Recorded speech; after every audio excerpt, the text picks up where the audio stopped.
In 1187, a reigning queen looked at her husband, a prince by the way, not some random dude, and said, "We're done. Pack your bags, you're leaving." He laughed. "You can't divorce me. I'm a prince. You're a woman. The church will excommunicate you." She shrugged. "Cool story. Guards, escort him out." And they did. 4 years later, this same ex-husband showed up with an entire army, convinced he could just take his throne back by force. She met him on the battlefield and absolutely destroyed him. Then he tried again 2 years later. She destroyed him again. Here's the wildest part.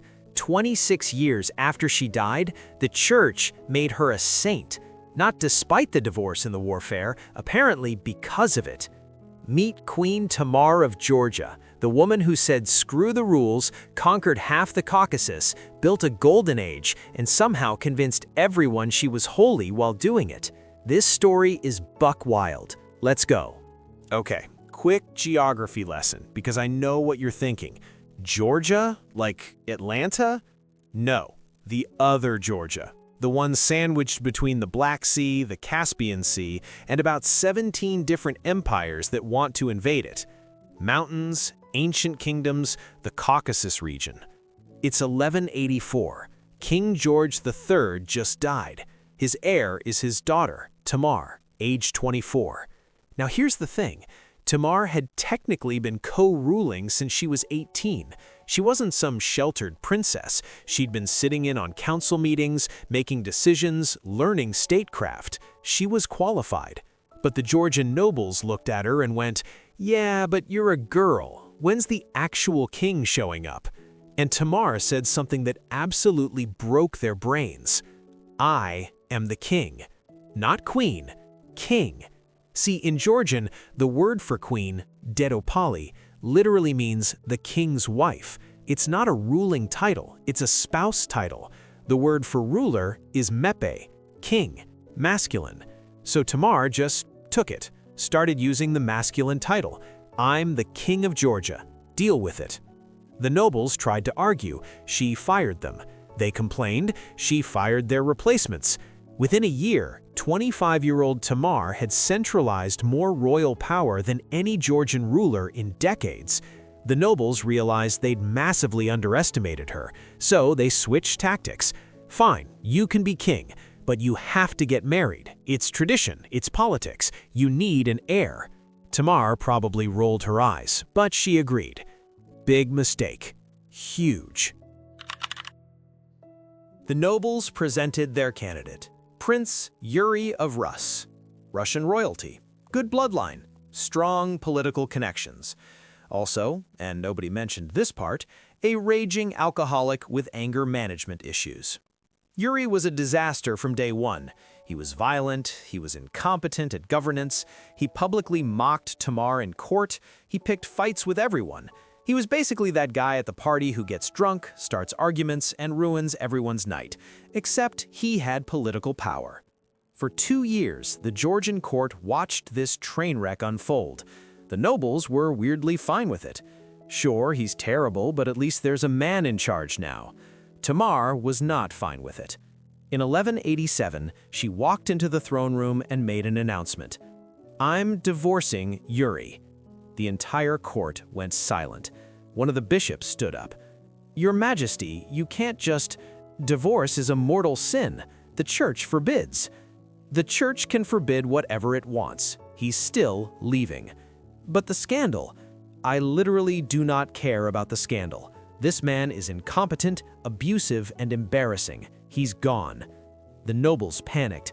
"Your Majesty, you need a husband, for legitimacy, for heirs, for..." "I'll remarry. Someone competent this time. Someone I actually choose." And just like that, she divorced him, exiled him from Georgia, and moved on with her life. The church threatened excommunication. She ignored them. The nobles predicted political catastrophe. Didn't happen. Tamar had just done something virtually no medieval queen had ever successfully done. Ended a marriage she didn't want on her own terms and survived the fallout. She was 27 years old. Now, most people at this point would take the hint. Okay, she divorced me, exiled me, clearly we're done here.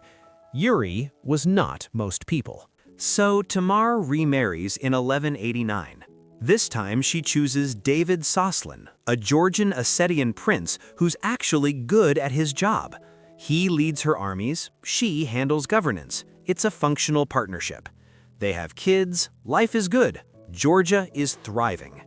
And then, in 1191, a messenger arrives with news. Your Majesty, your ex-husband is back. Yuri? Yes, with an army and a bunch of rebel nobles who still think women shouldn't rule. He's claiming the throne. There's a long pause. He's claiming my throne?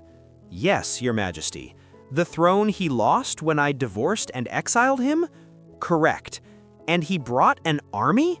A sizable one, yes. Tamar starts laughing.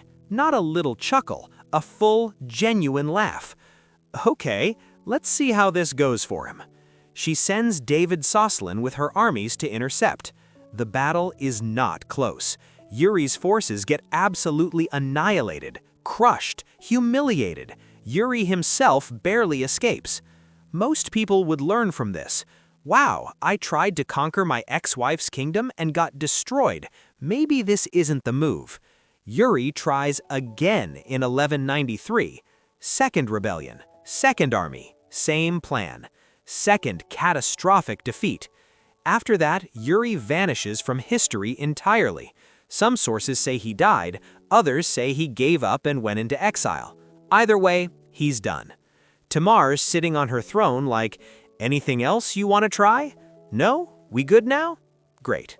With the ex-husband situation permanently resolved, Tamar focuses on what she does best, expanding the empire and building stuff. And when I say expanding, I mean Georgia goes on an absolute tear. 1195, Battle of Shamkor against the Seljuk Turks, massive Georgian victory. 1202, Battle of Basian against a coalition of multiple Muslim sultanates. Georgia wins so decisively that the enemy coalition just gives up. Northern Armenia, conquered. Parts of Azerbaijan, conquered. The Empire of Trebizond on the Black Sea, founded by Georgian forces. By 1210, Georgia controls more territory than ever before or since. They're the regional superpower. Nobody wants to fight them because Georgia doesn't lose. Here's Tamar's military record during her 29-year reign. Major battles lost? 0. Undefeated, a medieval queen with a perfect military record. But, and this is crucial, Tamar wasn't just conquering, she was building. Roads, trade routes, monasteries, churches. She reformed the legal system, she patronized artists and poets. Georgia's most famous epic poem, The Knight in the Panther's Skin, was written during her reign and dedicated to her. Georgian architecture, metalwork, manuscript illumination, everything flourished. It's the same paradox we saw with Matthias Corvinus, a ruler who's simultaneously a warrior and a scholar, a conqueror and a builder. Except Tamar's doing it as a woman in the 1100s, which makes it about 10 times more impressive. Oh, and she practiced religious tolerance. Muslims, Jews, Armenian Christians, all protected under her rule. By 1200, Georgia is the most powerful, prosperous, and culturally vibrant state in the Caucasus. And then, Tamar dies. Tamar dies around 1213, probably in her early 50s. Her exact burial location was kept secret, possibly to prevent tomb robbers, and has never been found. Now here's where things get theologically weird.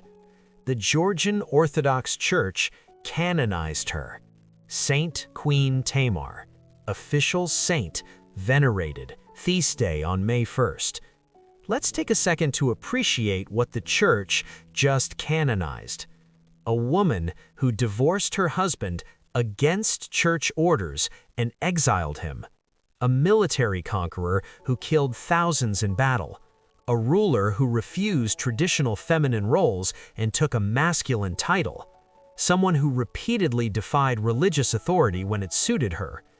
These are not typical saint qualifications. But here's the thing.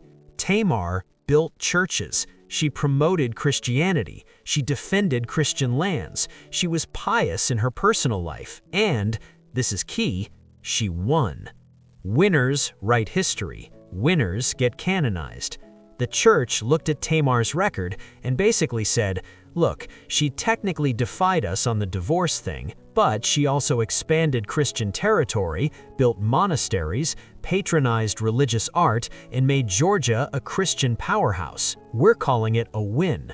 So they made her a saint. It's one of the most spectacular examples of ends justify the means in religious history. Here's why Tamar's story matters. She proved that a medieval woman could rule absolutely, command armies, expand an empire, defy the church when necessary, and still be remembered as one of history's greatest monarchs. She didn't rule like a woman or like a man. She just ruled, effectively, brilliantly, and her legacy survived. Georgia still considers her reign the golden age. Her face is on currency. There are churches, streets, statues dedicated to her. She's a national icon.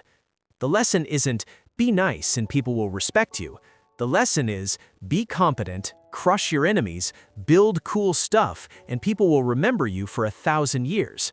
Also, if your husband sucks, divorce him, and if he shows up with an army, beat him in battle twice. Works every time. If this story of the medieval queen who divorced, conquered, and sainted her way through the 1100s got you hooked, smash that subscribe button. We've already covered Casimir the Great, who turned Poland from broke to empire, and Matthias Corvinus, who conquered Vienna while building one of Europe's best libraries. Comment below, which forgotten medieval ruler should we cover next, and where you're watching from. Thanks for watching.